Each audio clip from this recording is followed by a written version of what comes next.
hello, hello, hello, hello, hello. It's good to see you. Say hello.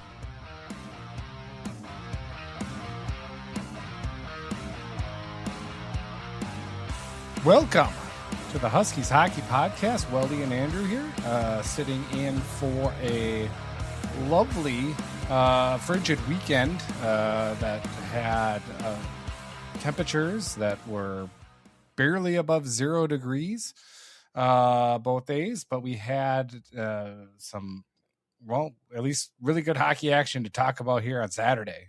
Friday was a completely different story, so we're going to get into all of that. And the other week, though, I just kind of want to bring up something that surprised me from my daughter's mite kind of jamboree that she had down in Eden Prairie. And it was the fact that the whole locker, I was getting the pads on, ready for the game, and obviously they had chatter and locker room, and they were pumping themselves up. And like, out of all the contributions that millennials have brought into the world, into the forefront musically, I was, it could have been a litany of just amazing artists to hear in the locker room from, what I consider the golden age of my music. And you know what song that they were playing to pump everyone up? It was the Macarena. And just to see, 11 or so 8-year-old girls doing the Macarena in front and absolutely having a ball. And I'm just like, oh man, nobody wobbles anymore or anything like that. There's no cha-cha slide. And they were doing the hand gestures and everything. Yep. Everything. And they turned everything. No. And I was like, oof. That's one thing I kind of wish would just go away. And every once in a while, it just kind of comes back into the forefront. And here it is, the Macarena. I don't even know how they even, like, I can't imagine they still teach that in school, how to do the Macarena. So I don't even know where they, do they have any context for it? Like, do they know it's an old song that was massively, like, disproportionately popular 30 years ago? Or do they just think it's a current song? I don't know if they think it's a current song. It's a song that they like to dance to. So it's just what they do now, or what they did. Now I'm like, and they're talking, all this talk about 6'7" and all that, and I'm like, you know what? I feel a little bit like a boomer here, but I kind of want to go and just plop her in front of the computer and say, this is homestarrunner.com. Just click everything you can on it and just enjoy, and wonder if that would, like, suck her into, some great strong bad emails or some teen girl squad or something like that to really make me proud again to be a father, to put, some good content back into our lives instead of the Macarena. I say like that was a big millennial thing, as if it wasn't a bunch of boomers who wrote and performed the song anyway. But still, it shocked me that the girls were that into it. I would take it as a bit of a win. I don't know. You can connect to it. You can tell your stories of doing it in the school gym, which I did with some fairly right as we were also taught square dancing. Yeah, it was actually right around the same time that we did that at my school too. Yep, exactly. That was the thing we learned. I don't know why, but it was apparently one of, like, the longest public broadcasting, like, run time, or like in syndication, or like show that is continuous. It's like some public access in Wisconsin that has polka night that, like, apparently every Wednesday or so it runs. It's like been doing it for like 80 years. Polka is something I never really got into. I can't say that I have either. But it's funny you bring that up because I was doing some research on Huskies of the past, and I came across the name Joey Holka, and I thought, Holka Polka. So it's funny that you brought up Holka. I remember Joey Holka. So it all comes together. Yeah, there we go. Is that for a cloud coverage? No, it was for a topic that we'll talk about later today. Early Husky departures. I thought that maybe he was part of that list, but he wasn't. And he didn't play a ton of games in his last year here. So I thought that perhaps he left like mid-season, but I checked it and he did not. So, but he'd been on my mind for the first time in a long time as of about 15 minutes ago. So it's funny. Gotcha. Oh, sure enough. So, well, with all the polka talk out of the way, we can go ahead and kick off the show, shall we? So we're talking about whiskey today. Whiskey.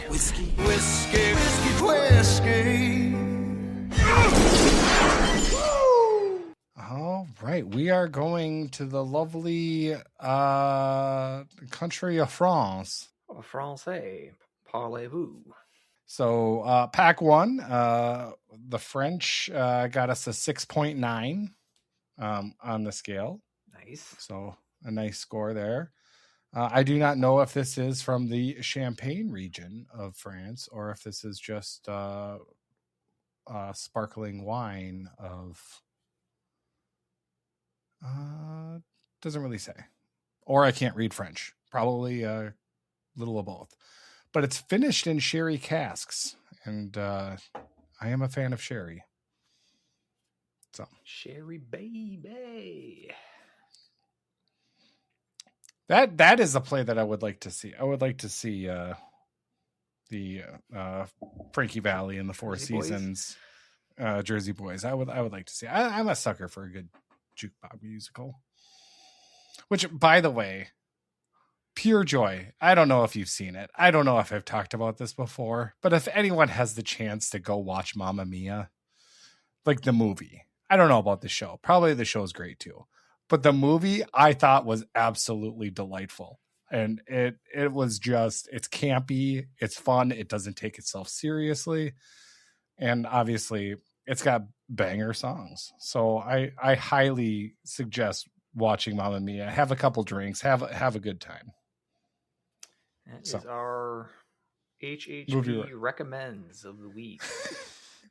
Mamma Mia. Not the sequel or the original only, because I think the sequel was not as well received. I have not watched the sequel yet. I'm not opposed to it, though. Was Pierce Brosnan in the first one? Yes. Can't really see him as being a song and dance man, but then again, he's very talented. I shouldn't doubt his skills. Yeah, I mean he's James Bond. He can really do anything. So, this is true. But yeah, Pierce Brosnan, Colin Firth, one of the Skarsgård, the one who was in Andor, Bill. That doesn't Stellan. narrow it down for me. Stellan Skarsgård. There's a couple of them. Yep. So, all right. So yeah. Anyway, watch the movie. Smells good.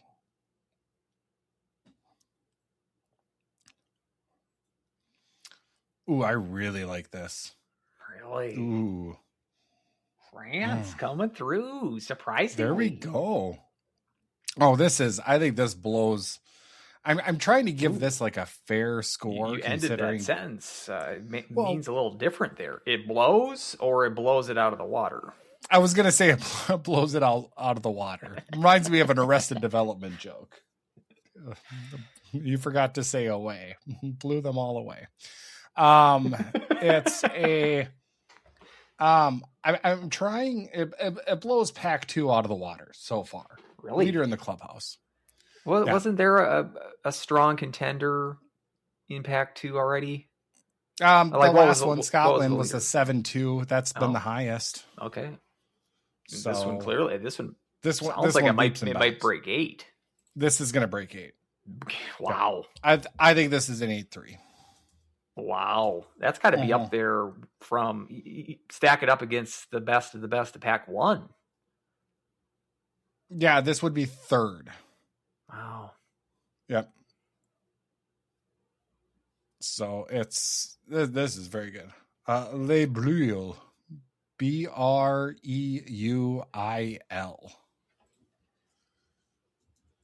They don't say the last letter, right? So Breuil.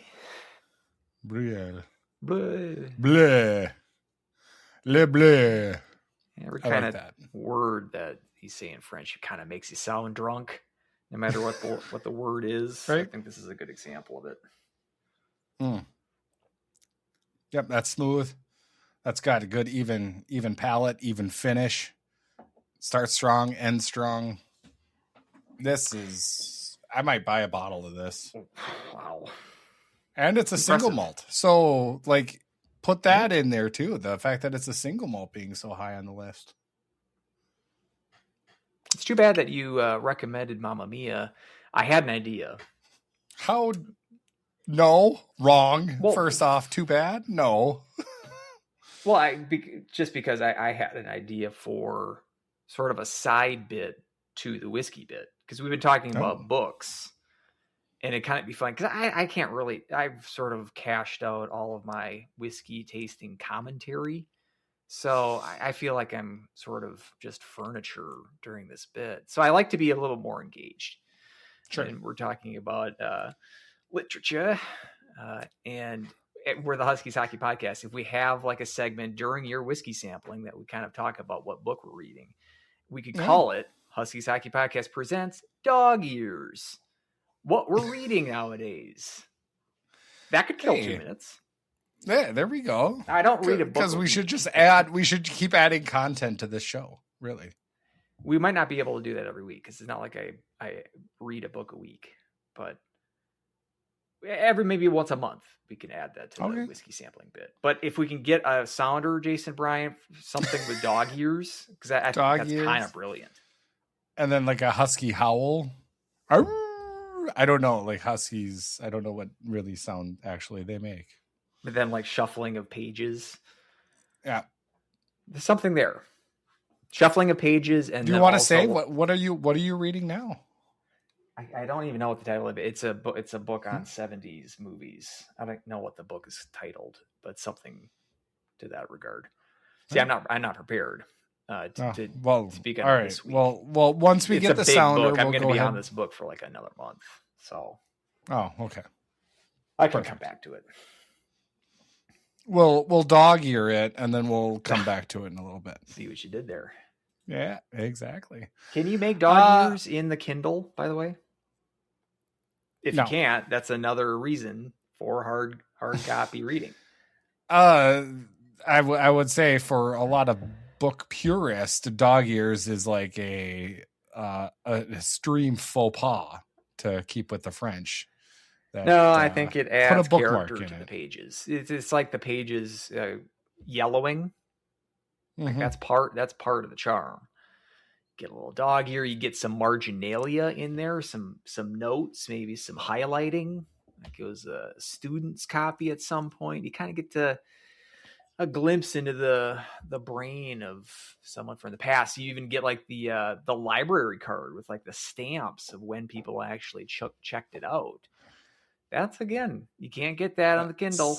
I mean, that's true. There was I only think about that like with textbooks back when you were a kid. Like you look at the textbooks and you see who like the front, like who had this book previously, and it's like, oh, it's this person, or it's like, oh, I had a crush on her. This is like a fate, and then obviously I need to ask her out, and then those always did not go well for me. I don't know if it went well for anybody else.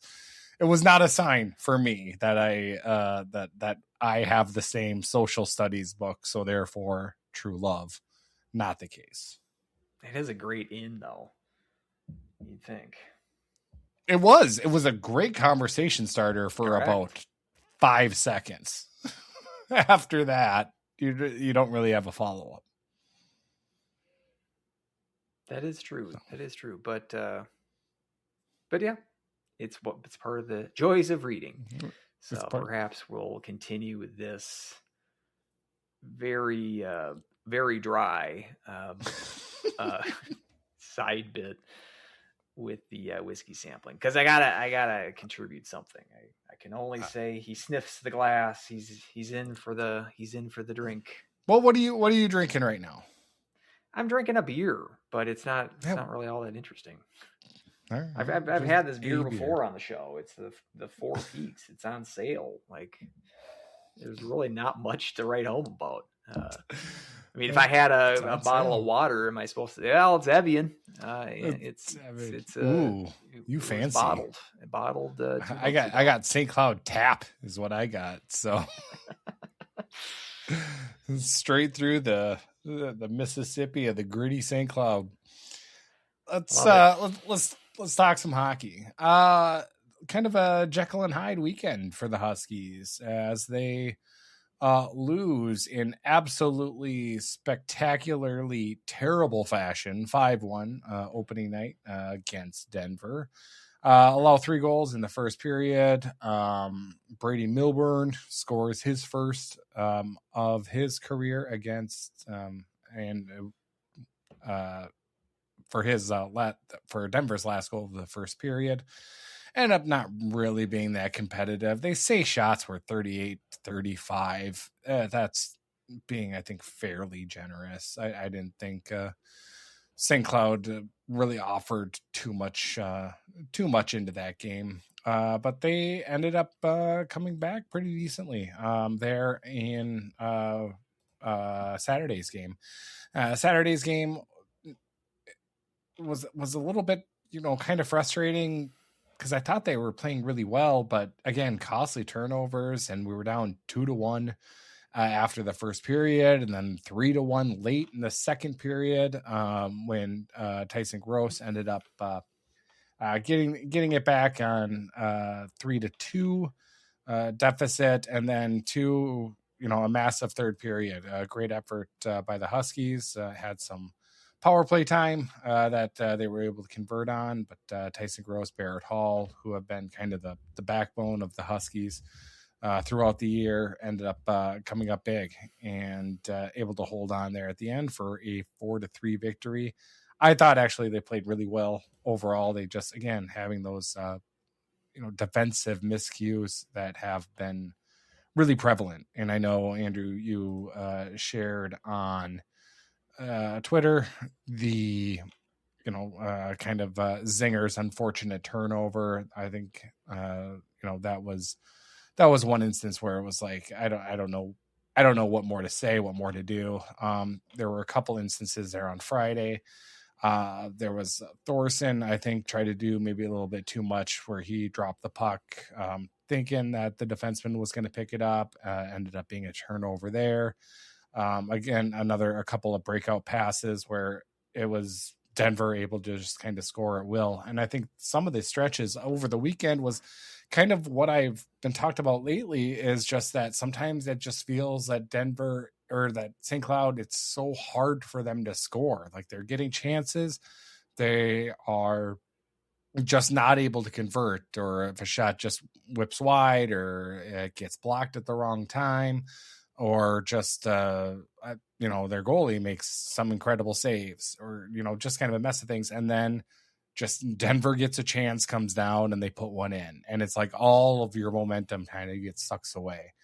I felt like it's just kind of, I felt like North Dakota did that, and now Denver kind of did that at times, but it felt really good. Probably the biggest win of the season for the Huskies. And just as far as, like, I thought they were playing some pretty decent hockey. We talked about that against North Dakota. I thought Friday's game was kind of terrible, but to get rewarded at least for some kind of points, and to get a full 3 points on Saturday, I think makes me go into this unofficial halfway mark with a little bit of jump in my step, so to speak. Yeah, it did a lot for the morale just of me. You lose that game. My well-being. Yeah, which is kind of what it was looking like. 3-1 late in the second period against a team like Denver. if that doesn't strike me as like, we got them right where we want them.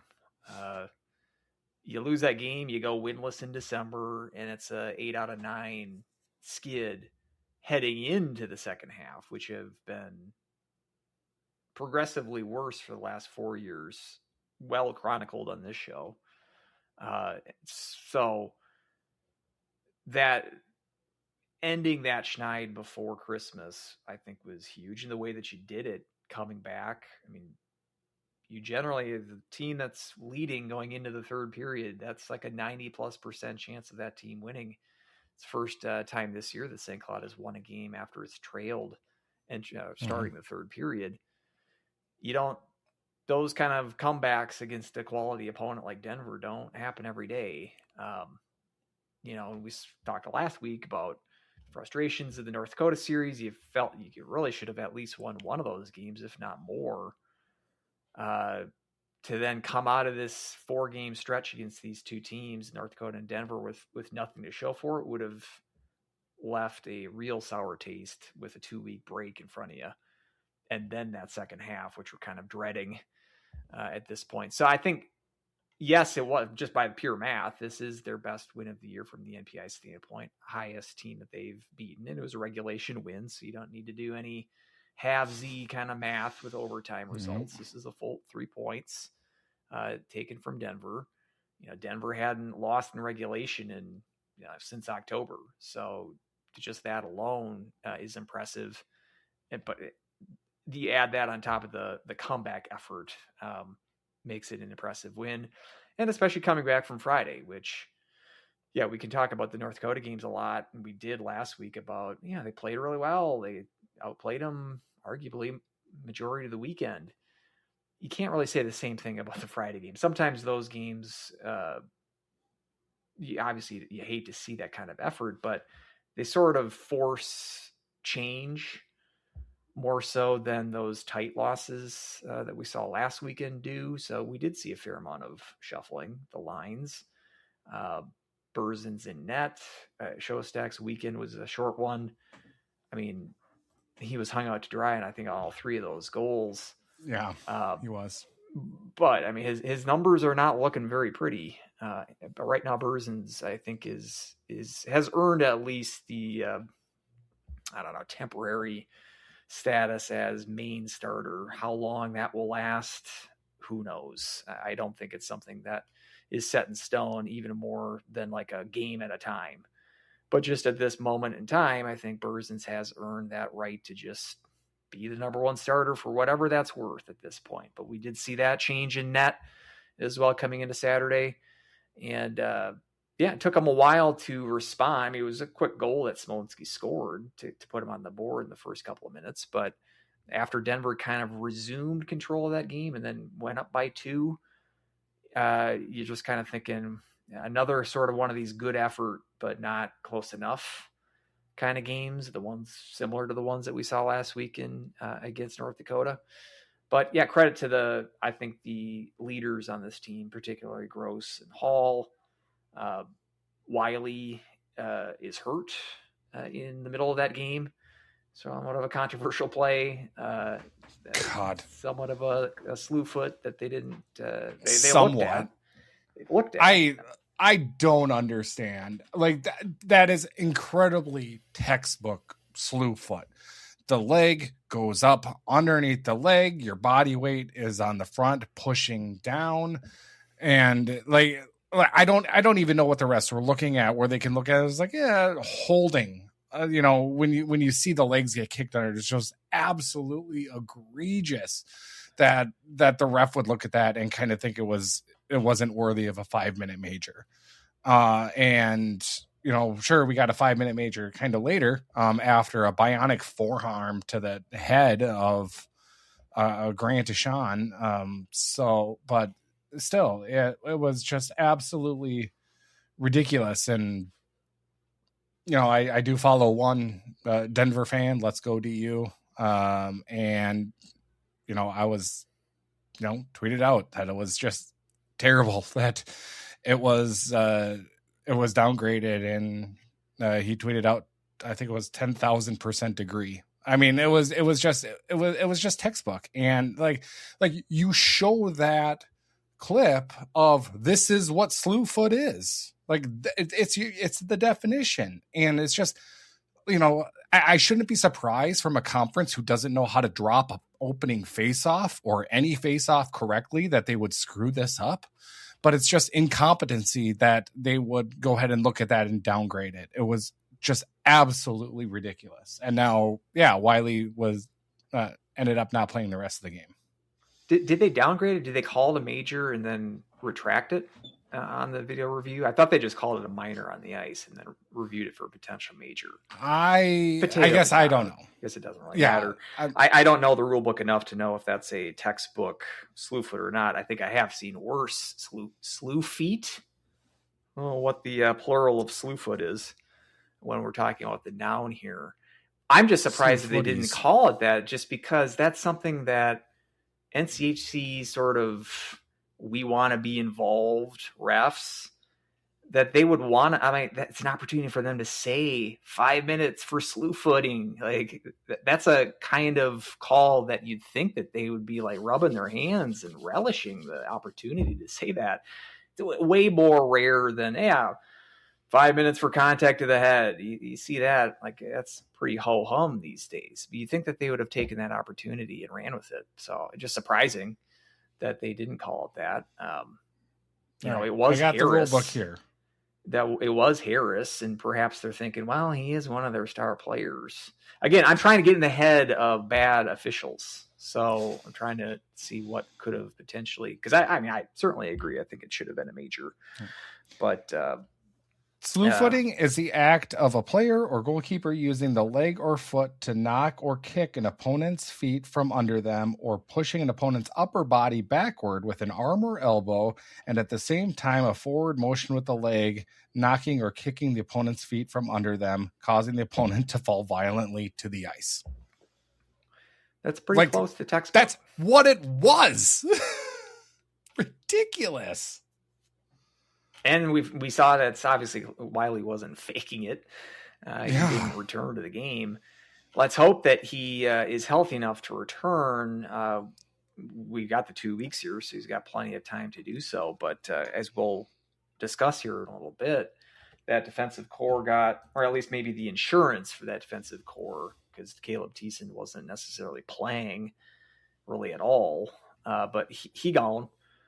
He's departed to the ECHL. So if Wiley is going to be hurt, let's say, for Cactus Cup or any time further than that, we haven't heard any injury report. Have you regarding his injury today?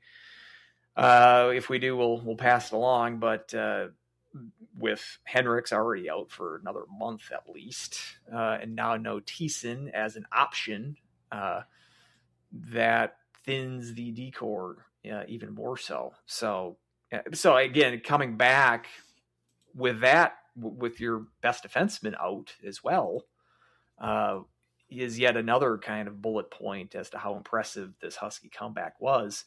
After the Hall goal to go up 4-3, I thought this defensive core, and we've had more negative things to say about that core than we have positive things in most of the season, frankly.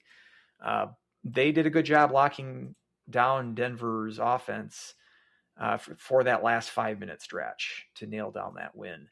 I've got to give a shout out to Joe Belisle. He was getting regular ice time down the stretch. He was on the ice in that last 5 minutes. I still don't know if this is the most we've saw him this weekend, 10 minutes plus per game. But especially after Wiley's injury, his role, I don't think he's on the ice that late in the game if Wiley's still available. Yeah. He's not a guy that I haven't seen quite enough to say, hey, elevate his role. Like he's always just kind of been the seventh defenseman when he does play, but he hasn't been making the sort of egregious mistakes that the likes of Zinger, and we saw some Loftus plays that were a little dicey this weekend. Those plays haven't really stood up from Belisle. Perhaps you give him more ice time, we will see those plays. But I want to give him a shout out because as a player with a minimal role, took an opportunity, got some more ice time, and I thought stepped up. And same with like Loftus, who got a crap ton of ice time on Saturday, 25 minutes plus his tops at the NCAA level. So the D-Corps stepped up when they needed to, same as Berzin's. It was a big win. Not just with the math, but I think from the momentum kind of intangible aspect of things here too, because it stopped a slide. And at a point in the season when you have a natural break here, you didn't want to linger on an 8 out of 9 losing streak. You didn't want to sit in that for another 2 weeks and then head off to California. This, I think, ends the first half on as good of vibes as you could, all told, and hopefully it can, propel them to not falling into another January junk, which we've seen too often in recent years. So I didn't, and I'll be the first to admit, I was not expecting it. At 3-1 Denver, I was resigned to this being another 0-point weekend. But credit to the team, and especially the team leaders among the forwards. Gross in particular, gets the second and the third goals. And then Halls, who's kind of been your other big consistent offensive playmaker this year for them. He gets the game winner. I mean, it's fitting. If this team is going to make a run in the second half, it's going to be these guys, these star players that are going to drive you. It's going to be the Grosses and the Halls. And then from the defensive side, it's going to be guys like Wiley that are going to need to step up and play that sort of leadership role and convert that into big time goals. So great to see it. Again, it's been an up and down first half. At least we can go into this break somewhat on a high note. I wonder if the emergence of Belial is kind of what kind of was the catapult for Tiessen deciding to sign. When you have an opportunity like that, whereas you see your opportunity to get in the lineup being diminished even more so now with the emergence of Belial. And then again, with this strong weekend, maybe Larson's kind of, and the staff are kind of looking at that and just saying, this is going to be someone where we might elevate him a little bit more. And that could be a kind of a key reason for his decision to sign with, what was it? The Rush in the ECA? Rapid City. Yep. Rapid City. So, but yeah, we'll talk a little bit about that. I mean, Tiessen's got into 5 games this year, very sporadic action. I mean, he got in, this is according to CHN's time on ice numbers. He got in for 9 minutes against Anchorage, by far his high watermark for ice time this year. Just like a minute plus in games against Western, at Duluth, at St. Thomas. Apparently got 3 minutes against North Dakota last weekend. I barely even remember that. That was just a week ago. So, I mean, he was averaging 3.5 minutes ice time this year. Got into 22 games played all told over his 3 years here. 0 points. He's a guy that down the stretch last year and a lot of injuries last year kind of opened the door for him. He had actually went into the transfer portal after his freshman year, which was not surprising because he was a guy that just played 6 games in his freshman year. Couldn't get any takers in the portal. So Larson welcomed him back. He was again in a situation last year where the playing time really only opened after the floodgates had opened for the season, second half, slide, the 10-game, whatever, losing streak, winless streak. That's kind of when he started to assume quote unquote regular ice time, at least regular ice time for him, but always sort of just a depth guy and never had you're going to start today. It was always kind of a game by game basis. Now, I had said in the last Cloud coverage piece that I wrote that, I mean, Zinger played poorly enough on Friday, and he's been playing poorly enough for a long time in St. Cloud that there's been plenty of opportunities for Zinger to sit. And if there was any game to do that, to kind of send a message to Zinger or at least give Tiessen a little bit of a look, it would have been that Saturday game in favor of Zinger. They didn't do so. And so I think I mean, they switched out a fair amount of people too when they jumped. They don't really. I mean, Yeah, Ingram he didn't sat. change any of the defense, which is weird because I think that was the glaring unit on Friday that let you down, especially in that first period. So it might not be. I mean, I think it is Belial in part, but the fact that you look at the rest of this defensive core, it's not like we're talking about we've got Chelios and Lidstrom on this back end. You'd think that there would be opportunities to crack this lineup, maybe not on an every game basis, maybe not even on an every weekend basis, but especially when the unit has been limping as much as it has been over the last month to 6 weeks, that he could have gotten a little bit more action than he has, just like the time on ice that I was just mentioning, a minute here, a minute there. So, I mean, we wish him well. We can't say that he's like a huge loss because he barely played here. But at least it gave you some bit of insurance if a guy like Wiley or, God forbid, another one of the defensemen goes down with an injury here. It's always nice to have a guy sort of in the stable for you. I mean, I wonder. And we've got Hendricks too. We can't forget about him coming back. Hopefully, maybe around February is when that was the timeline when he went down on Halloween. I mean, we saw Miami pluck a goalie out of the queue, he's going to be joining their team in the second half, which I think was kind of a shrewd move by them because their regular goalie Droback, I think, has played every minute for them, and it's not like he's been lighting the world on fire. I would assume the guy they're bringing in is going to get some action with them. This is an opportunity. I mean, do you think St. Cloud is going to add someone for the second half as like defensive insurance? Do you see that move happening, or now that Tiessen's out the door, that was our insurance and he's in South Dakota now? I'd be surprised if that happened. It feels like Larson is kind of a ride or die type of coach, for better or for worse. So I'd be a little bit surprised. Now, I don't know if that goaltender was already in the recruiting mix or if it was kind of a free agent commitment that kind of plucked. They had a guy committed through the USHL, but there was some issue. I don't know what the issue was. Oh, that's right. Fell through. So they kind of had a plan with another goalie, but for one reason or another, that fell through. So this was their plan B. He was not in there. He was not recruited to them previously. Yeah, I don't see it happen. Like I would see it a little bit more happening if we were, I don't know, like maybe somewhere in the 11, 12, 13, 14, 15 in the NPI where it would really make a difference to jump and make a run. I still, correct me if I'm wrong, but I still feel like this team is not at the caliber of NCAA tournament. And I don't think one defenseman would put us over the edge to that we would be able to. Maybe I'm wrong in that situation, but I feel like it wouldn't be worth burning a year of eligibility for it. But maybe that's my old mindset, thinking that in the days of the transfer portal now, where maybe if you can make a team better, do it right now.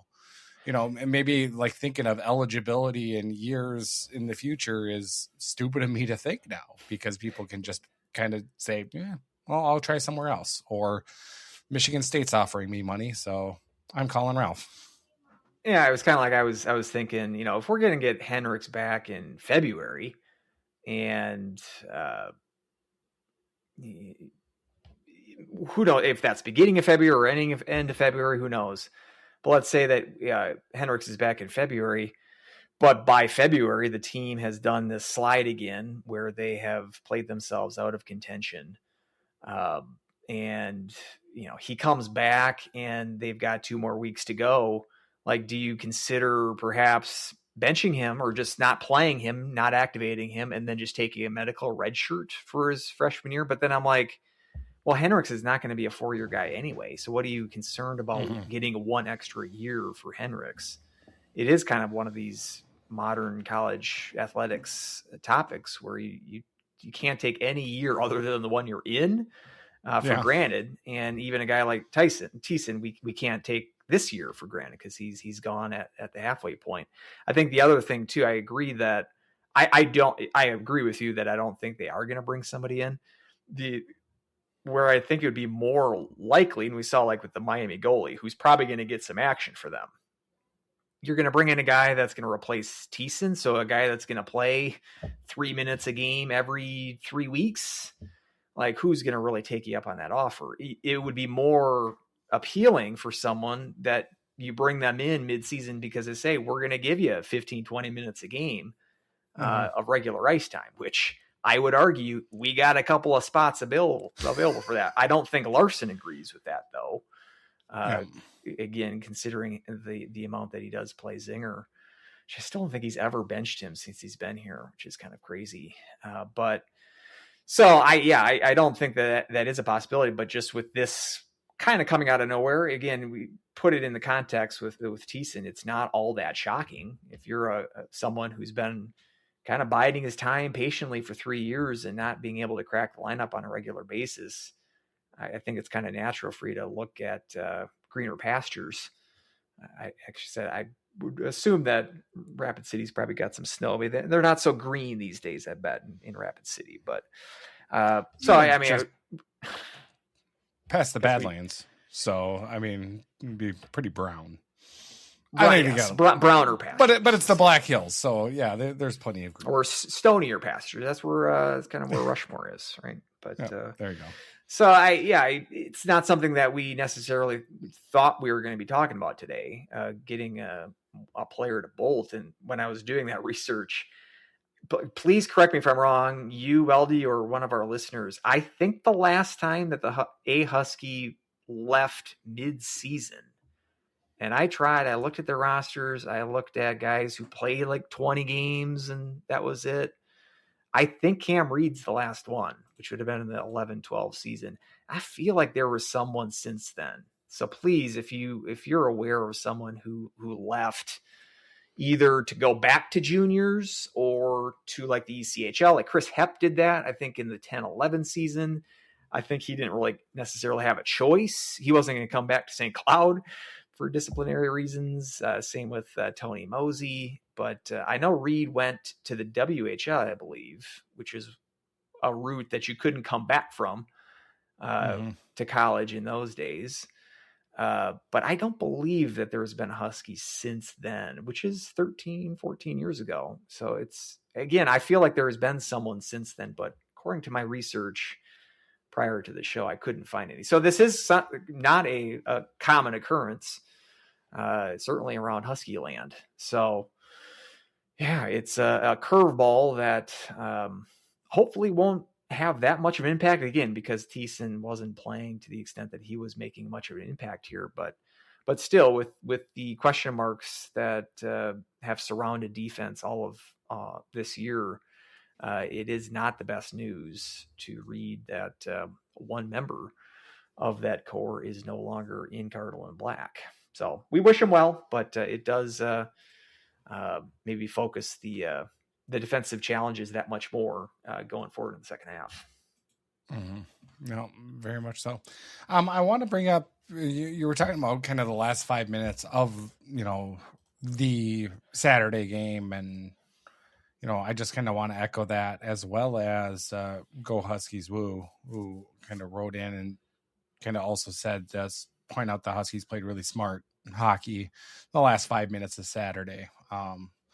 And yeah, it's, I thought they played, they held Denver to 6 shots on goal in that third period. And yeah, a lot of that was aided by of an extended power play, but this Denver team is a solid team that is no stranger to firing the pucks. All of Carl's teams really like to take an opportunity to create chaos and fire the puck really from anywhere, and really for the defense to kind of shut it down and limit those chances. And really were able to kind of stick up with it. And it was so refreshing to see a great defensive effort. Now with Saturday's game, going in, down 3-1 and just kind of having that, oh, here we go again type of feeling. Then Gross, goal late in the second, 3-2. That's kind of when I was like, okay, we make it here, we have a chance. And then if we score, again, there's like 5 minutes left, or anything like that. I always like to kind of take it in chunks of, when you can kind of come back from a big deficit to where I think we can pull something out. And that's kind of when I started to believe is like, I think we're playing solid. If we can just eliminate the turnovers and, I think we're going to be able to come back. And I do feel this team, I think it's rare to kind of see this team give up, so to speak. Like they'll play poorly, sure, like any team, but I like they did, up in Minnesota Duluth or, in Friday's game. But I don't see like if they're playing well, I think they're always going to keep coming. And you kind of saw that here in this in Saturday's game. And credit to Denver for helping us out with that, for taking some penalties. And I don't think they played their sharpest game. And, Denver is, like I said, a solid team, but they're a little bit prone to kind of some weird results that they've had a couple of times throughout the year. So credit to the Huskies for jumping on that and getting these massive 3 points. And again, kind of, getting to feel good about that. Larson said in his post-game press conference, he said that, there's only so many times you can tell people that, or tell the team that you're playing well, you're just not getting the results until they stop believing you. And I completely agree with that sentiment. And the fact that, yeah, we're getting, we got a good result here. They played solid. And it, against a really good team, getting these 3 points, just absolutely massive. When it comes to the NCHC standings. And it's something where I feel that, it just kind of puts, like I said earlier, just a little bit of pep into my psyche of how I view this team. So it's good to see. And if the defense can kind of lock it down the rest of the year, like they did, I think we can make a run and kind of surprise some people. But I know, with the history of this defense, it's going to be a lot to say, but I think it's definitely a possibility. I agree with that. Yeah, I certainly think that it at least improved the chipper attitude that we have this show. Like if that game would have, I feel like last week we were kind of down. We were kind of doom and gloom a little bit.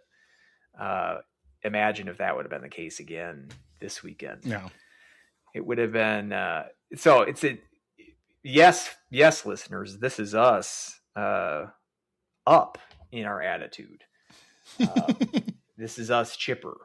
But yeah, it just, like I said, it not only was it the math, the best win from an NPI standpoint, but I think more importantly, it was just a mental, like you surpassed a mental kind of break. It kind of built up over the North Dakota weekend. I think we kind of saw that on Friday kind of play out. It's like one of those things where it's just like, a letdown emotionally in that first period. And it could have easily kind of ended the same with a similar result, 3-1 at that point. He could have, again, made that into another 5-1 loss like he did on Friday. It would have played out a little bit differently, but, somewhere that at some point the leaders need to step up, and that's what we saw with Gross and company, and turning another one of these kind of aw shucks losses into a win, and not only that, but a full regulation win. It really does a lot of good in terms of just from a fan standpoint of feeling up when we're on this break now. So yeah, huge. Yep. So, as you were talking about Gross and company, we'll go ahead and move to the POW. Who you got? I don't hide my poker hand very well He scores 3 goals on the weekend. He scored the only goal for the Huskies on Friday. Another kick-ass night in the face-off dot, 15 out of 18 on Friday. Not as good in the face-offs on Saturday, but still won a majority of them and pops in the 2 goals. He's doing everything he needs to do and more, on pace for a 40-plus point season. He's playing like he's not going to be here next year. I'm talking about Tyson Gross. And we haven't had a 40-point player since Cranola a couple years ago.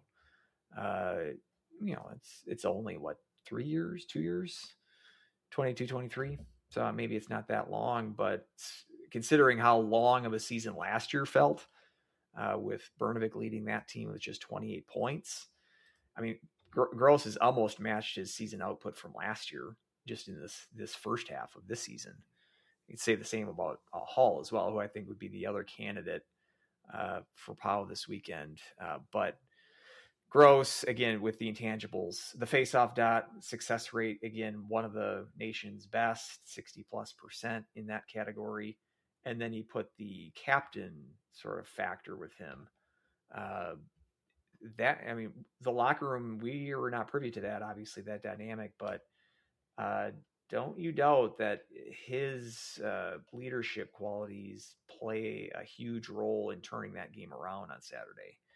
What goes on in between that second and the third period, and just with his post-game comments. And he's a guy that's generally one of the guys that regularly makes the post-game comments because of that C that he wears. I think it's so important that the team kind of feeds off his energy. And I think we saw that in the third period on Saturday. So for the 4th time in the first half, I'm going to give it to Tyson Gross. Yeah, and I think that's the correct answer. Partly why I kind of teed it up like I did is because I think he was the obvious answer when it comes to it. Hall also, I think, had a really good weekend. But looking at the make of everything and really putting their team on the back, it's them too. But I don't think the Huskies come back without that late second period goal. For that jump start, I think that's where it comes in.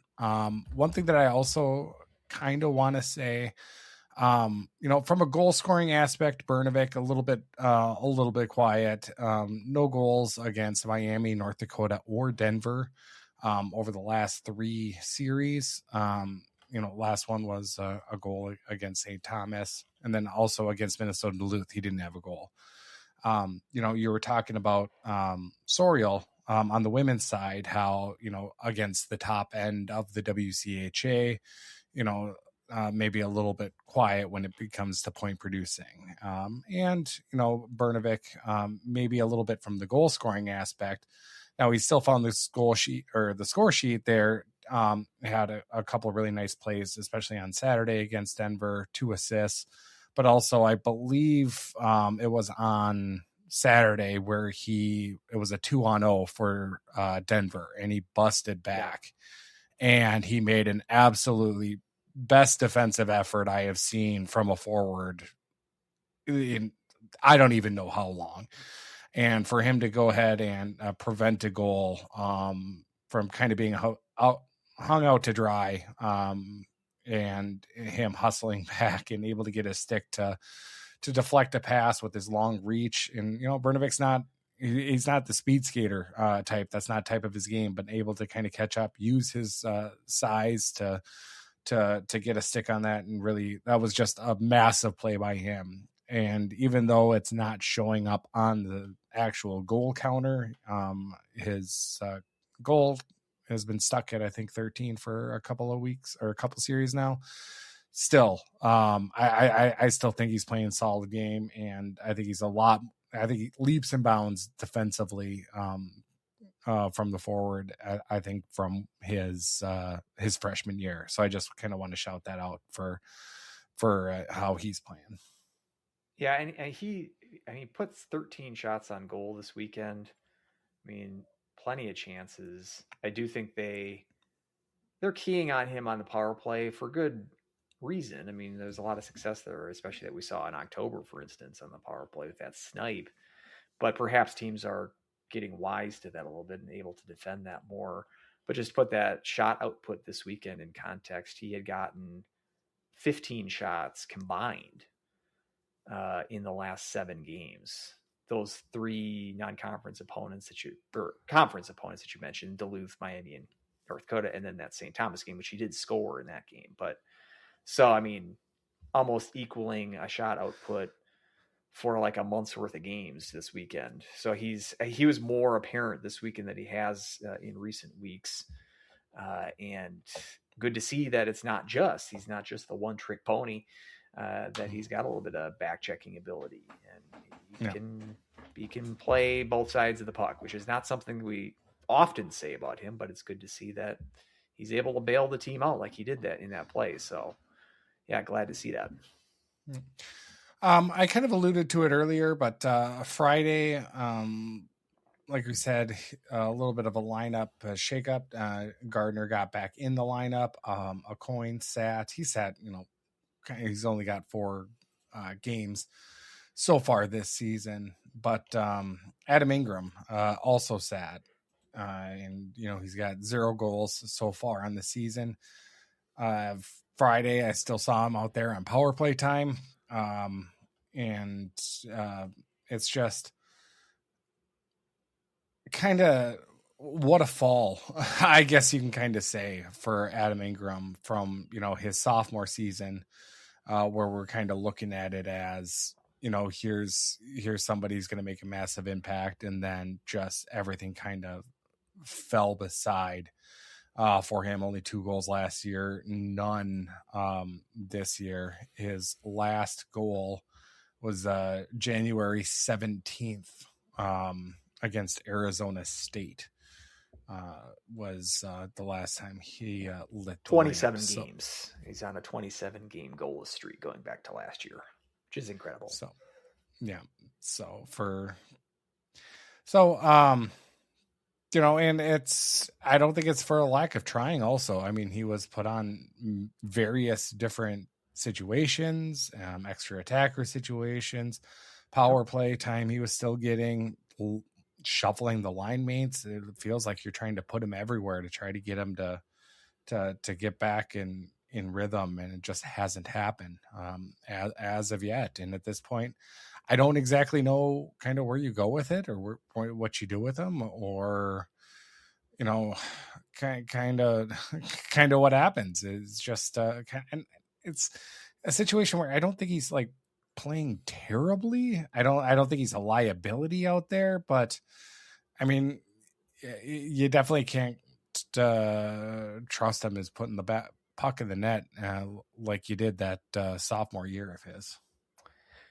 Yeah, it kind of feeds in if we're going to do like a first half recap here of the Huskies, talking about offense to start with, at least if we're on the topic of Ingram, because he was certainly one of the players that I wanted to discuss when we're talking about the first half, because we're raving about Brnovik, Hall, and Gross. And Gross and Hall, all 3 of those guys are averaging over a point per game. Hall and Gross so they played 18 games. It's 34 game regular season, and then you get 2 games at least if you make the playoffs. And that's for this year, the last year of it, you got to be in the top 8. I can't say that St. Cloud has like clinched a spot above 8th. So let's just assume that they make the playoffs in the NCHC. Mm-hmm. You just double these numbers. That would get you your pace, your point pace for this year. So Gross and Hall would be their pace to be over 40 points. Brnovik, 38. So right there, again, over a point per game. But then steep drop off. And I think this is our first issue. I don't know are you looking at the stat sheet right now? No, but I can. Well, don't, because I have a question. Because this one, I would not have been able to guess this. So other than those 3 guys, which they're the leading points leaders as well as goal scorers, top 3 goal scorers. Do you know who's 4th in goals scored this year for this Huskies team? In goals scored? Just goals, yep.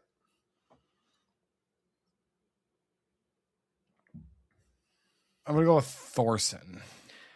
Ding, ding, ding, ding, ding. You are correct, I mean, sir. a lot of that I only sang because of his 2 goals against Miami. And he's only got 4 goals. He's got 4. Wow, really? I would have guessed more than that. Okay. That's good for 4th on this team. Bernovik's got 11, Gross 10, Hall's got 8, and then we step down to Thorson with 4. Points-wise, I mean, after those top 3, the next tied for 4th in points with 9 points. Nine. Got a trio of players with Smolinski and Wiley from the D, and then Nolan Rode from the forward position. Rode 8 of those 9 points coming in October. He's kind of cooled off since conference play has kicked off here. So yeah, we've got Thorson. He's had some moments. Rode and Ernest had some moments mostly early in the season. Ashan's got 3 goals. It's again tied for 5th on this team with 3 goals this year. More notable are the Donuts with Ingram, 0 goals. Miettinen, who's been hurt half of this first half. He's just got 9 of 18 games played, so that explains part of that. But like Ingram, Miettinen's been getting extra attacker and power play opportunities here of late. The more that he goes, this is a guy last year, again, a scoring challenge team. He got 20 points last year for this team. He has been largely invisible, at least from a points production standpoint. He's still decent on his draws, but not really putting points on the board for this team. And then Gardner as well, who's just maybe one of the more enigmatic players the Huskies have had in recent years. Seems like he has talent. I can see that he's got the size, obviously, to be drafted by an NHL team, but he's just not. And he seems to be snake bit a lot, but he's leading the team in penalty minutes. That's the most notable thing you can say. And that was basically just one play because it was the major that he took on opening night against St. Thomas. So it's not even like he's like consistently going to the box. It's just he had one major penalty basically, and he's taken one minor as well. So, but Gardner kind of, I lumped him in with Thorson at the beginning of the year as somewhat like X factors. Like they kind of had struggling first years here for them last year, but if they could maybe pick it up and get double digit goals, let's say, that might be a good difference maker for this offense this year. Thorson might get there to double digits in goals, but it'll be take quite the second half for Gardner to do the same. So, I mean, with those kind of notable zeros on the board, they stick out. So my big thing is like depth scoring. Like it's at least we've got a top threesome. They have been playing on the top line in the last couple of weeks, not on Saturday, kind of shuffled them up a little bit, but so it's not like where this is a one-line team, quote unquote, because Bernovic has kind of been shuffling in and out of different lines. But aside from those top 3 scorers, who's going to emerge here in the second half, do you think? Well, first of all, do you think that this team is going to get a second wave of offense, let's say? Who's that going to be? And who are you really expecting? Like Ingram, are you just kind of done with him? Like what's your thoughts on how this offense continues to develop here in the second half?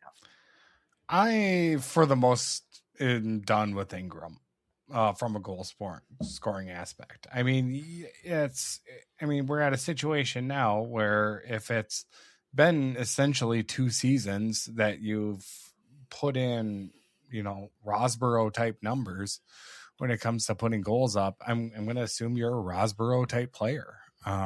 So I don't expect it to come there. Yeah. Honestly, I was a little bit surprised that Larson didn't do it. But I am kind of hoping that they're going to go back to Rode, Ernest, Bernovic line, because I've been saying that for a couple weeks. Yeah. And I thought Saturday would have been a great time to do it. Now, obviously it ended up working out.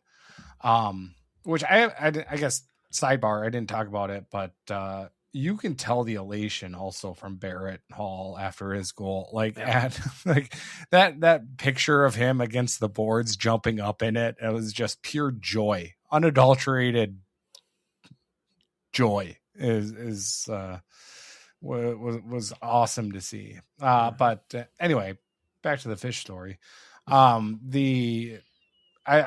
think, when Rode and Ernest, when they were clicking, when they were being a force, they had Bernovic on that line, and Bernovic is the type of player that elevates people around him.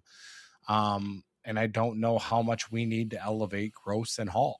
Now, it could be a situation where, put Miettinen with Hall, and hopefully they can, Hall can kind of elevate Miettinen and to getting that rhythm back. Gross, I think, can play with pretty much anyone. But I think Bernovic, Rode, Ernest, if we want to get that depth scoring, I think you put them with those guys, because it was producing earlier in the season, and it seems like we kind of got away from that for I don't exactly know what reason, but I think it's time that we put them back together here to start the second half. I would definitely agree. So you want to keep? Do you want to keep Gross and Hall together? And whoever is with them might change on a weekend by weekend basis, but are you focused on keeping those two together? No, I wouldn't keep them together 100%. Now, if the game necessitates it, where you need a goal, yeah, sure, you start loading up some of those lines. But I feel you try to get Miettinen going. With obviously Miettinen and Gross being centers. I would put Miettinen with Hall as kind of my gut check. Back of the napkin math. I think I agree with that. I mean, I'm on the same page with Ingram. I'm just sort of out of suggestions at this point. As you said, it's not like they've been, withholding good opportunities for him. Special teams, extra attacker situations. I don't quite get it. I've always had the nagging thought that there's been an injury issue with him. It's more so last year. I mean, did miss 9-10 games last year. That was never made public per se, but I wouldn't be surprised if that was the issue. Now, I don't know what the issue is this year, but if it is injury, it's at the point now we weren't told if there was an injury concern with Ingram, which is why he was scratched for Saturday. But at this point, it would not shock us if it was just a benching. Like you've got 0 goals this year. Acoin was also benched. He's got 0 goals. So you're just going to bench the guys with 0 goals. Like that doesn't, if you're a Denver fan who doesn't know what St. Cloud's roster looks like, you look at that and go, oh, okay, they're just benching the guy with 0 goals. It's not like, oh, he's got to be hurt. So I've kind of lost hope that it's eventually going to come back for him. I'd love to see it. Anything we get from him in the second half in terms of goal output, I think is a bonus at this point. And I don't know. We've even talked about this before in terms of, do you continue to give him those kind of power play opportunities? The thing with the offense, we're talking about the depth there. I mean, who else are you going to give those kind of opportunities to? It's not like there's a ton that are screaming out for that, but I don't know. We've kind of forgotten about guys like Aiden Welch, who was injured in October, 4 games played this year. He's a player that's sort of been forgotten, and I don't know what his timeline is or if that's going to be a big addition. That grind line, again, we take our issue here and there with maybe giving Rosborough some opportunities like in overtime that we're not really in favor of. But as a whole, in terms of their energy and I think their defensive play against other teams' top line, which Larson likes to match them up against, I think they've been fine. They've been valuable in that regard. You don't need to see Rosborough taking draws. I looked at the face-off percentages for him, which last year I looked at that too. It was like 39%. He's even worse this year. He's like 35%. So he doesn't need to be taking draws. That's for darn sure.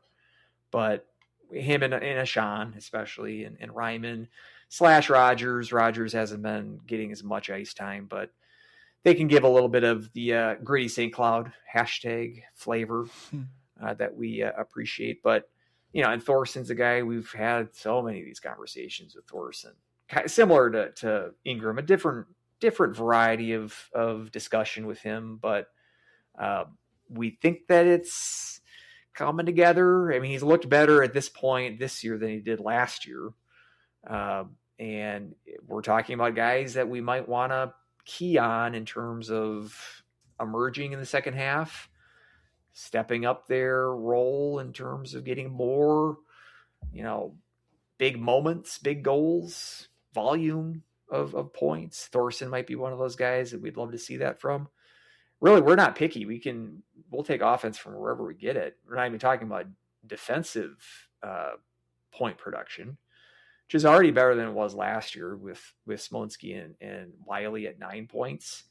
Top scoring defensemen last year were all tied at 8 points with, I think, four of them, I think. So already getting more production out of the D core, at least 2 of the members, than we did all of last year. And even guys like Loftus and Zinger have 6 points. Mason Reiners has scored a goal this year.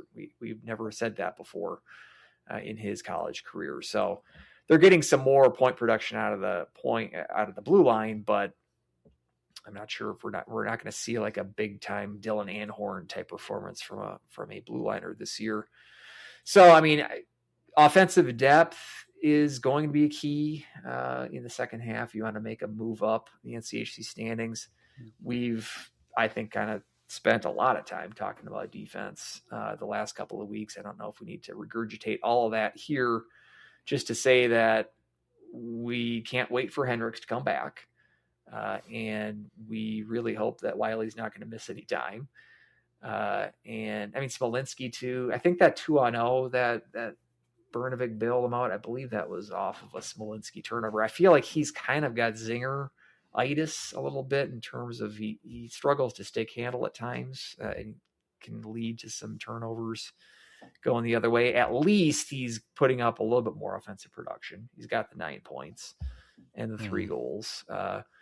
I have more confidence on him than I do a guy like Zinger, but he's kind of been hit or miss this year.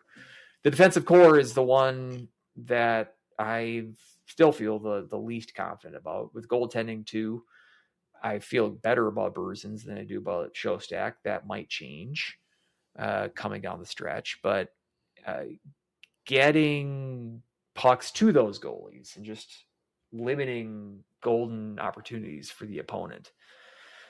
This defensive core is like, I don't know, we've talked a lot about that last 5-minute stretch on Saturday. It's a very small sample size, but can we extrapolate anything from that sequence? And maybe a guy like Belial, maybe we're talking too much about him, who knows? But I'm trying to grasp onto a read here to say this defensive core is going to shore up to the point that it can legitimately compete with the North Dakotas, with the Denvers, with the Western Michigans, with the Duluths. Where's your confidence meter on the defensive unit based on this weekend, which, again, Friday night, not so good. Saturday night, better.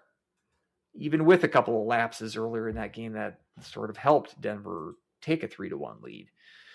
I don't know. It's the one thing that I think is holding this team back. It's the one thing that I can't confidently predict this team is going to make the NCAAs based on just an inconsistency out of that unit.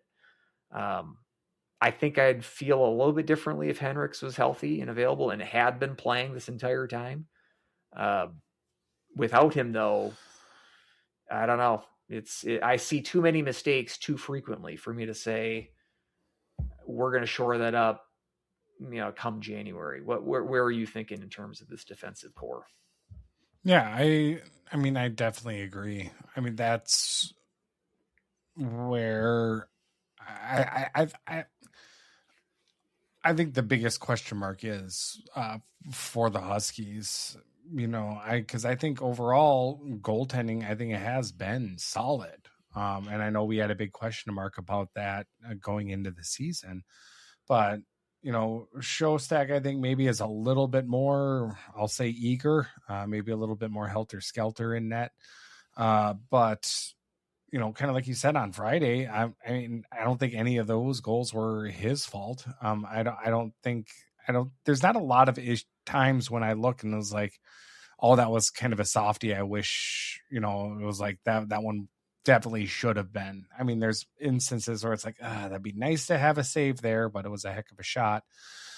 But not to have, overall, I think it's just the defenseman that's been or the defensive coverage that has been really lacking. I mean, you tweeted out that picture, I think it was Friday, with, 4 Huskies standing around the Denver player in the slot, and able to rip a shot right there from a high percentage area.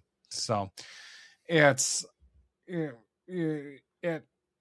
but I don't know how much Hendricks, we can bank on a freshman. I know he was he was highly touted coming in.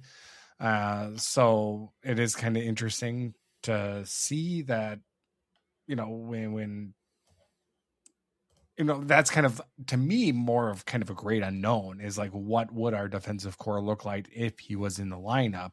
Who would have been getting that 4th rotation or that 7th kind of rotating in slot? A little bit more, kind of a situation where maybe, you put Zinger back there instead, as the rotating person. And then you have maybe a little bit of, flexibility when it comes to that. And I know you've been kind of calling for him to try it forward for a period or just kind of see what it looks like. So, somewhere where he's just not nearly as much of a liability as he is on the back end. So that's just kind of the great unknown for me is, if this team can kind of gel defensively and not have some of those mental lapses, because over the last year and a half, that's really the biggest thing that's doomed this team. Indeed. I'm just looking at the box scores from October. Yeah, Hendricks was top pairing. He was alongside Wiley in all of his games that he played. And again, so Wiley would have been quarterbacking that 1-3-1 power play unit with Hendricks on that second unit, the 3-2 kind of setup. Yeah, so they had Zinger with Reiners to begin the season. Loftus was mainly the extra guy. It's Smolinski with Bufflin. Again, it's not like these would have been set in stone, but no, I think that would switch right now if you have a healthy Hendricks. You wouldn't have Hendricks with Wiley? No, I would have him. I wouldn't have Loftus as your rotating guy. I mean, he's prone to a couple of mistakes, but I wouldn't have him as number 7. Well, neither would I. I think that Larson must. I think it's pretty clear that Larson likes Zinger more than we do. So I don't think he would play him as his 7th guy. If that was the case, he would have been playing 7th defenseman at some point already. He certainly has deserved it. But and yes, he is a freshman. Even that first St. Thomas game, I remember commenting that he made a misplay or two. It's not like he would have been, Zeev Bouillon right off the bat. But I'm just timely. It's not just the fact that I think that Hendricks is all worldly. Just look at the rest of this defensive core. Like, could we use a guy like Tanner Hendricks in this unit? That's hell true. Yeah. Not only that, but he would be top pairing because that's what he was when he went out. So, I mean, would that be the difference between them, let's say, making a home ice position in the NCHC? Probably not, but it would make it a lot more interesting. We can't go back and replay what would have happened if he hadn't been hurt. But, he gets hurt on Halloween. Since then, it's a 3-7 stretch. So, I mean, is that the main reason for that? No, but sometimes the correlation So it's not causation necessarily, but it can be an interesting kind of correlation nonetheless. So let's hope he's back sooner rather than later, because it just gives this team a better chance to win when he's on the ice, I think. But also just in terms of like intangibles, we're talking about like the Friday first period, which was really ugly, 3-0. We've said that a lot recently. So remember the first period on the Friday game in Duluth, really, really rough. The first period in Miami on the Friday game there, really, really rough. First period on Friday against Denver. The theme here is first periods of weekends recently have been really bad. I remember you commented last week, the Saturday first period against North Dakota was probably St. Cloud's worst period of that weekend. Now, that wasn't the first period of the weekend, but still first period of a game. I'm wondering why this team struggles to like play good first periods. We've had the one in Bemidji that I was in attendance for that they scored 3 goals. But that's like the exception to the rule. It's a lot of times, at least since the competition has stepped up here in conference play, first periods have been really rough for this team. And I don't know how exactly to explain that, but the fact that it's kind of an alarming trend here, if we're going to the games that I just mentioned, that's 4 out of the last 9 games. It's almost half your games where we've had a conspicuously bad first period. And in this Denver game, really dug you a hole that you couldn't get out of. You're kind of lucky in Duluth and Miami and North Dakota that those games didn't bury you with those first period performances. But I think that's one thing, too, that I'm looking at in the second half is just getting off to better starts, particularly better starts on a weekend. So when I'm in Palm Springs here in a couple of weeks, when they play Yale, especially after a 2-week break, I'm almost kind of fearing there's going to be a little rust to shake off in that first period. Can we get we need a little bit of that cocaine bear energy in the first period on a Friday, because like I said, the last 2 months, it seems to be lacking on Fridays. Yep. Yeah. It's, and definitely Yale is a team we don't want to drop. So, I mean, that's for sure. So, but, any other kind of off the wall sort of intangible, any other things you're keying on this second half or looking back in the first half? Any final thoughts in terms of putting this first half to bed for the Huskies? I think the big thing is that, so right now where we're sitting, 8-10 on the season. Right now we are, in the lower half of the NCHC, where we expected we would be. The separation of the teams is kind of where we thought, if I remember correctly from our preseason show.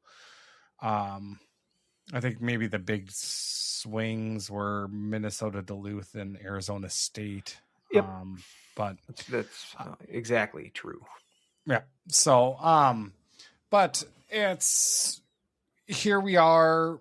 We have made much proclamations about the January junk that has fallen for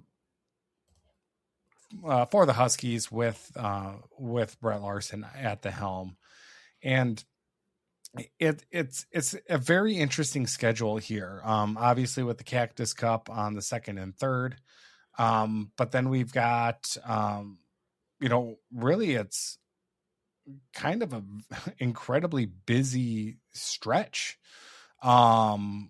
Kind of for the rest of the season. I don't think we have a weekend off, because our weekend off is the last weekend of the season. So we've got some rest going in. And if you're talking about, rest versus rust for the first period is the playoffs. As long as we're not 9, it is going to be pretty key. But, to avoid this January junk, we've got, the Cactus Cup. So we've got Yale that first game, and then either Lowell or Mankato for that second game. We're at Omaha, which the way Omaha's been going, that's, that's a favorable matchup, but we're at Omaha, which hasn't been a lovely place for us to play. Home against Minnesota Duluth, that's going to be tough. At Denver, that's going to be tough. But then home against Miami, which, for as much fanfare that they were getting at the beginning of the season for their non-conference record, their conference record has been much to be desired, as they're, again, sitting in last place in the NCHC, a familiar place. So, kind of to avoid a January junk with these, with these 10 games that we have in January. That's right. What would you think is a record to avoid a January junk type situation? Record to avoid? Well, you want to avoid 0-10. Okay. Which is, they went winless in January last year. They've had 2 straight winless Januaries, if I'm not mistaken. Yeah, last year 0-6-1 in 23-24, 0-3-3. The last time that they won in January was in the month of January. Was January 21st of 2023. That was a 2-0 win over Denver. That was the first game after the Fluke Anhorn injury. They swept Denver that weekend, if you can remember. Yeah, it's the last time that they have won in the month of January. That's 15 January games that they have not won. Now, I think Yale is a favorable matchup to get off the schneid. And what better time to do that than the first game you play in January? You could get we don't even do the whole January junk at all. You just at least win a game in Palm Springs. And I think there was a decent chance you win 2 games in Palm Springs. We'll get to previewing Cactus Cup in future shows when we get close to it. But I think that gives you a good opportunity. Yeah, Omaha scares me just because they can't seem to win there, the Huskies. Even though Omaha is right now in 8th place, it might be a little deceiving. I mean, the conference is better than it has been. It certainly is better than it was last year. Yeah. That might just be the fact that Miami is not historically garbage this year. Wondering if you could maybe make a case for the dragging down of the entire conference, just getting 2 teams in, how much that had to do with Miami going winless in conference last year. It might have more to do than people have been admitting. But, Omaha at 8th place, they're still about half, midway in the pairwise. I don't think they're a team that necessarily can say we're going to go into Omaha and sweep them. Yeah, the Duluth and Denver stretch, that's going to be difficult. Miami's going to be a more difficult opponent than they have been in years past. We've already played them this year to kind of know them. Arizona State, CC, these teams have underwhelmed this year. Then you got North Dakota to finish it out in February. I mean, I think we saw this last year too. I didn't think that we looked at the January schedule last year and were shaking in our boots. It wasn't like a gauntlet. As we mentioned, last year's NCHC might have been the worst overall performance of the conference that it has been in its history. So it's not like this was a murderer's row last year. The year before, even they were playing Omaha and teams like that in January. So it's not like you're stacking up all your tough opponents in these months. It's more been a result of St. Cloud's bad play that seems to spiral out of control. And that's what, again, worried me, that we were going to do that the first half this year. Hopefully that Denver win sort of righted the ship and avoided that long contracted losing streak spilling over into the second half. Because, yeah, we had the January junk, which spiraled from the February funk, which was the 2 years prior to that, winless Februaries in those months. Had a 6-game winless streak for the last 4 seasons sometime in the second half, which is tough to do. January Junk, February Funk, March Muck. It's the best I can come up with. Because we've had some bad Marches as well. But we've got to avoid the fate of either the January Junk or the February Funk, because we may not even have a chance to have a March Muck this year, because as you mentioned, the bye week coming at the last week of the regular season. If you're in ninth, you ain't hitting March this year. I'm confident that they're going to avoid that, but the games are there in front of you. You have an opportunity. We got to win in January. I think they're going to get a win in January. Okay. And you've got four of these 7 remaining series in conference play are against fellow non-home ice teams in the NCHC. The teams are right around you that you want to kind of jockey for position, at least in that group of teams. Arizona State, CC, Miami, and Omaha. 2 of those at home, 2 of those on the road. You got your tough series with Duluth and Denver, North Dakota. You can take care of business against those teams around you, immediately around you in the 5 to 9 band. I think that's going to bode well for you to at least go to the top of that heap and compete with maybe cracking into the top 4. Yeah, like that's your best hope for that. We'll see if they can gain some momentum here coming out of the break, maybe win some hardware in Coachella Valley. And then that sort of springs you into future success later in the second half. Again, it's just the history that Larson has to disprove at this point, because that's sort of the expectation. 4 years in a row, it's hard to bet against that. It's not just a one season blip. So it's going to speak a lot about not only the coaching staff, but also the players as well, because most of this roster has gone through stretches like that. If you're not a freshman on this team, you've been through either a January Junk and or a February Funk. Several of these players have gone through both. So hopefully that history will linger in these players and the coaching staff as a motivation to avoid it happening yet again. So again, 6th place, it's not like we're, playing in parade routes, but it gives you an opportunity. You're 6 points from a home ice spot, and that's a big hump to overcome. Yeah, but it's a chance. You're not buried and 24th in NPI. I mean, teams have gone from further than that in the pairwise days to make an NCAA run as well. So you've done the work to this point that it hasn't defined your season to this point. Let's make it interesting in the second half. That's what I'm hopeful for.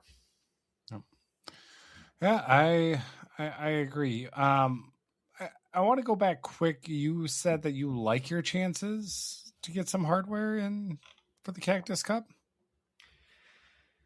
Am I wrong? I guess I'm higher on Minnesota State than you are then. I'm looking at it. I don't like that offense that they have. I don't think they can score. Their best player is Alex Tracy, their goaltender, and he's going to be in Switzerland that weekend at the Spengler Cup. So they'll be playing their backup goalie. Oh, you got a point. I think that's a decent time to play Mankato. Alex Tracy has played every minute, hasn't he? I haven't checked that, but I would not doubt that, because he is one of the better goalies. Yeah, I'm looking at their stats. No other goaltender is listed. Wonder who. Look at their roster. So they're probably going to be seeing Max Beckford, who is a Bentley transfer. Okay, that sounds like a guy is going to get a 30-save shutout on us. That just sounds like that's going to be in the cards. Oh, they also have a Lindenwood transfer, Matthew Syverson from Apple Valley. I would bet they're going to go with Beckford, if this CHN roster is to be believed, because he had 4 games last year with Bentley, whereas the Syverson character, who's a little bit older, well, he's listed as a junior. I guess they're the same. Actually, Syverson is younger. He's couple months younger than Beckford, but Beckford just a sophomore. But neither has logged a minute yet this year. But Not that I am a Mavericks hockey insider here, but you're certainly not going to see Tracy for that weekend, and that's a bit of a break. And with them at 9th, St. Cloud, if they're wanting to move up in the NPI, they should want to face Mankato. Mm-hmm. Lowell's actually lower than Yale in the NPI. Lowell's had a bad year this year, so you're not really going to get benefited by beating Yale and Lowell. You'd get some more benefit beating Mankato from the math standpoint. So I'm kind of looking forward to a matchup with the Purple Cows there in the desert. But I am going to be attending. That is official. Andrew will be in attendance at the Cactus Cup, and we will be previewing that in the weeks to come here. In a couple weeks' time. The traveling fans, abundant return. I've got a couple in the second half because I'm also making the trip to Arizona State. That's an easy one for me. But yeah, if you're going to be traveling to either the Cactus Cup or the Arizona State Series in February, let me know. You can buy me a beer, and I'll let you know the details on how to do that.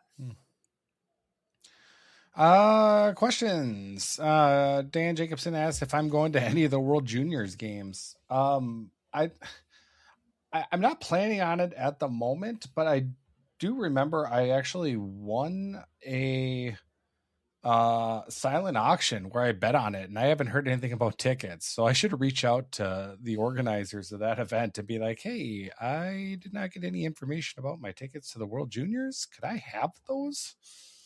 Because I definitely paid money. That check cleared. What? So you paid money? I thought. Wait, say that again. You paid money to get into a drawing? No, it was a silent auction. So I won the silent auction. Oh, so which game did you bid on? Don't know. Just said World Junior tickets. But you won. But I won. And a jersey. Right, so it went to a good cause. So, well, I haven't had any information emailed to me about the tickets. So get on that. I should probably get on that. I can't believe I forgot about that. What if it's like the gold medal game? I will be extremely happy, right? I heard those are going for a pretty penny. My brother said that he bought tickets for himself and my dad to go to, I think it was Sweden. It was not a USA or Canada involved game. I think it was Sweden and somewhat Switzerland, maybe a European matchup, but they're getting excited to go because he said that the USA tickets were a little out of their price range. Yeah, it's still at the X. It wasn't at at Mariucci. I know a portion of it is at Mariucci, but this was a game at the X that they're going to go to. So, sounds like a fun event. If I was still around, I would go to. That'd probably be what I would do. Is I'd go to one of the cheaper games. Yeah, right. I mean, it'd be great to go to one of the USA games if the price was right. Like I spent $100 to go to a Arizona State Penn State game, standing room this year. So I guess I shouldn't. I guess my price level, if I was going to see a Team USA game at the World Juniors, I shouldn't be as stingy for that. But yeah, it should be fun. It's kind of. Are you feeling again? We'll get to this next week when we're going to have Jake Baskin on. Yep. Jake Baskin confirmed going to be on for next week. So weekly guest come World Juniors time. He knows more about that certainly than I do. Follows it, and I'm interested to hear his take because it feels like, and I think you had mentioned this a couple of weeks ago. The Team USA, their chance for a three-peat, perhaps not as strong of a chance, not as strong of a roster that they're returning in the last 2 years. So they don't perhaps have, I don't know just to preview our show next week. Are you feeling to preview our preview? Preview the preview. Are you confident that Team USA can win it yet again? No, I don't think.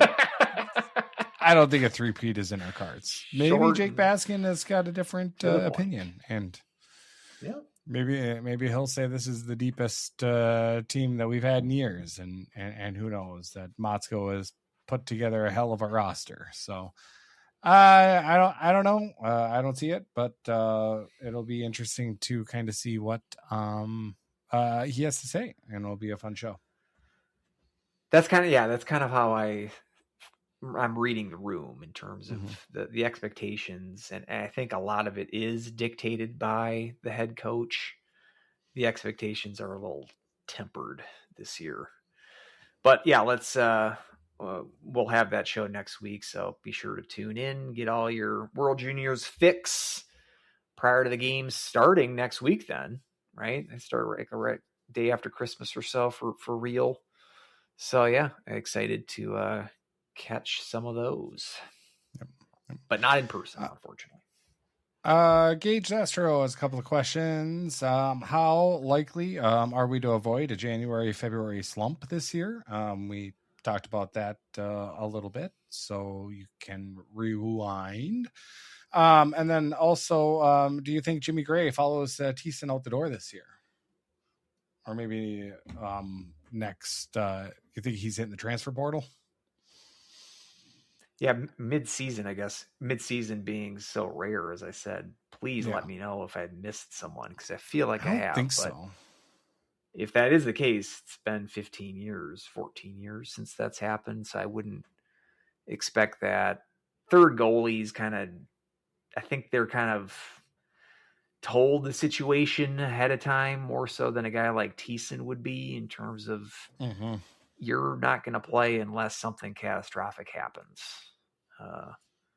So the fact that he's riding the pine this year, probably it doesn't come to him as much of a shock as it would be, or much of a frustration as it would be a guy like Tiessen. Yeah.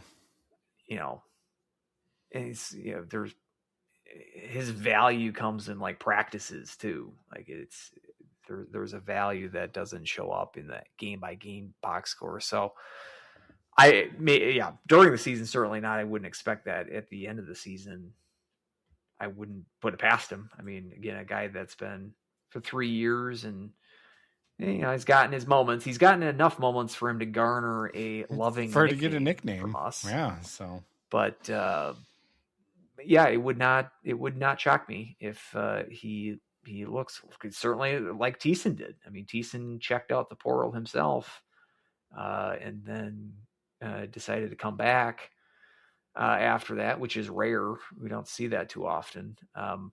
So yeah, I mean, I don't put it past anybody these days with the transfer portal. So Larson's had a good track record of keeping guys here. Yeah. So factor that in the equation, but certainly not during the season. I don't think there's going to be any movement elsewhere on this roster, but from Gray's perspective, I wouldn't doubt it, or I wouldn't be surprised, and I wouldn't, hold it against him if he explored that option in the offseason. Yeah, very much so. That about does her on this episode.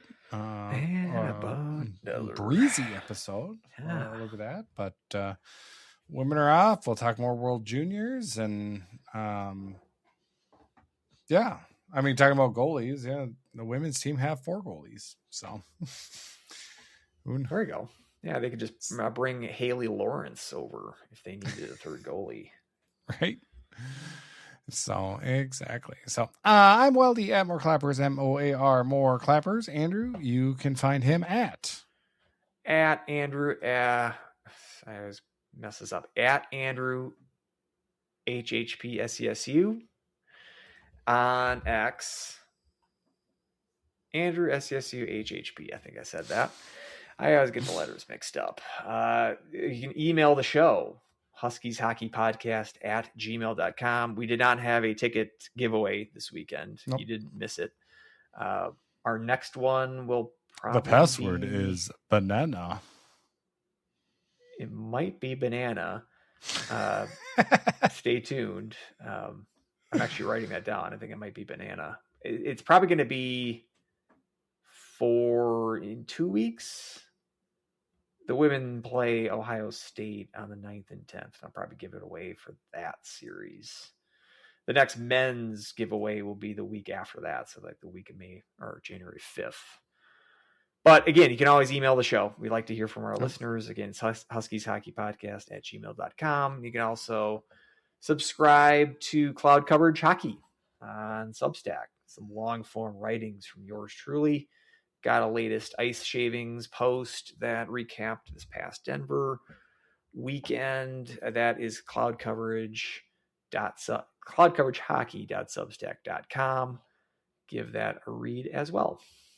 Oh, wow. Some really good information there. It was a joy to read. If you want also, just spitball in here, email us your hockey takes. Send them into Andrew. Bug him. Just if you want some, we can read them on, quote unquote, we can read them on air. But if you have any takes, it can be anonymous. You can put your name by it. But if you have any hot takes about college hockey, any level of hockey, go right ahead. Fire them off. Personnel, rules, culture, us. Go right ahead. Let's see what you got. But I feel like if you've listened to us and you're a diehard fan, let's get your name out in the show, or at least your opinions. If you don't want your name by whatever fear of backlash, but kind of interested if you've got any hot takes you want to give out and throw out and get our response on. Yeah, we'll have some time. So we did not discuss this prior to the show. Nope. So you're inviting listeners to anonymously send in rants, willy-nilly. I mean, granted, it wouldn't 100% be anonymous because it will have your email address because you will send it to Andrew. But like, if you don't want your name to be said on the show, you can just say, my rant is this. Don't say my name by it, but I think, and then just whatever. Well, that will definitely ensure the most level-headed feedback. We will receive the best of the best in terms of that. Hey, I'm all for engagement. With our engagement. Audience. Send them the content. email, huskieshockeypodcast@gmail.com. That will be your best bet for that. I just always like checking in. You know, it's good to hear from our long time. We saw Clint. Oh yeah, Clint, thank you so much. And a heck of a game you saw too. So love it when you send us the pictures from the seats. At least it just verifies that you've used the seats that we paid for. It puts me at ease that way. That's the main thing. Everybody has followed along. We appreciate that. That's not a requirement from anyone that wins the tickets, but we do appreciate that. Just because we like to see, we saw Clint with his little boy there. I mean, it's like, I don't know if that was his first game. I would probably doubt it. Clint's a pretty big fan, but seeing someone, a youngster at the game, get the kids hooked on get them hooked young fandom, right? For a lifetime of disappointment. What they set themselves up for. It's just great. I was just thinking about that the other day. I looked at my wife and I was like, "What?" It was after Friday's game, so I can say that you're in a great mood. I was in a great mood. I was like, "Why do I cheer for bad teams?" And it was before the Quinn Hughes trade as well for the Wild, but I've saddled with Minnesota sports and. It's like, I could just pick one. I could just pick somebody else. Just wake up and just be like, no, I'm going to just jump on some other bandwagon of somebody that has success. Nope. This is my lot in life. Yeah. It's not. I love it, but at the same time, I wish I get a little bit more joy. But Saturday's game was good. I got joy out of it. That's what matters. So, and also, another sidebar, back to alcohol. Had my first amaretto sour and oh my gosh, it was amazing. Okay. I've had amaretto and it is way too sweet. So you've got to cut it. So what is just lemon juice? What? Oh no. Well, what are you cutting? Lemon juice and bourbon. Yeah. So you got some bourbon in there as well. Yeah. Old Granddad 114. So I went with the 114 proof bourbon. I could see it being doable. Lemon juice, simple syrup, enough. And then you dry shake with an egg white. So it's essentially a whiskey sour, but you put in some amaretto, a little bit less bourbon, a little bit more amaretto. Highly recommend it. It was really good. I like that. I got you hooked on the egg whites.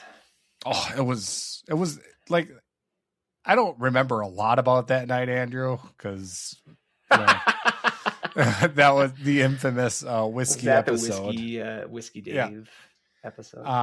But when you made that for me, it was like it was heaven. I didn't realize it was that show. Now I clearly don't really remember that show either.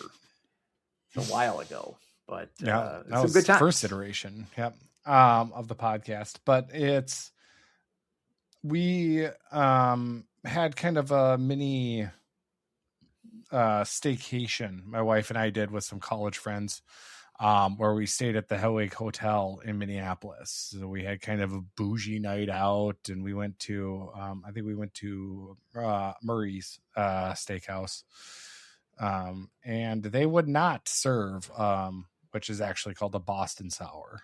They do not they would not allow it with the egg white, which is a little bit surprising that a upper echelon status of a restaurant would not make a drink with egg white, but apparently they actually that.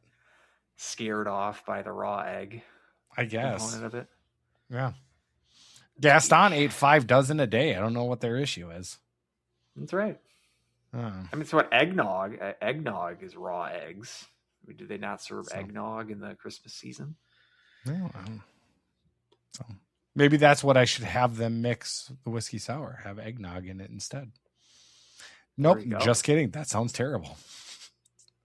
Anyway, amaretto sours was if you want to.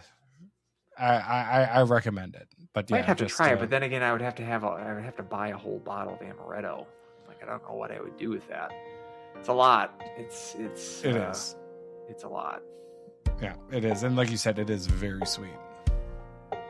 But I can see its potential if you mix it with enough stuff. Yeah, if you mix it with real alcohol. Hey, about does her. Anyway, thank you everybody for listening. Until next time, go Huskies. Woo!